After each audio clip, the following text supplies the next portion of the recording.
Apron గుత్తేదారు ప్రతినిధిపై జిల్లా అధికారులు అసంతృప్తి.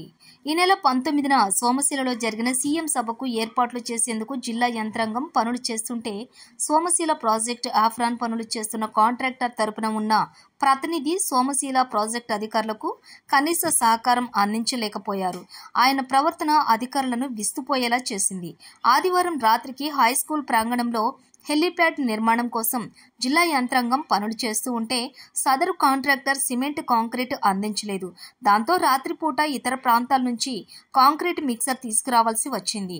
గురుకులం వద్ద పనిచేస్తున్న జేసీబీ యంత్రాన్ని సైతం సదరు కంపెనీ వెనక్కి పిలిపించి అధికారులను ఇబ్బంది పెట్టడం గమనార్హం. దీనిపై సంఘం సీఐ చేసిన ప్రయత్నం చేసిన ఫలితం లేకపోయింది. అయితే ఇలాంటి వారి చేత 100 కోట్ల రూపాయల విలువైన ఆఫ్రాన్ పనులను సోమశిల అధికారులు ఎలా చేయిస్తారు అనే విషయం చర్చనీయాంశంగా మారింది.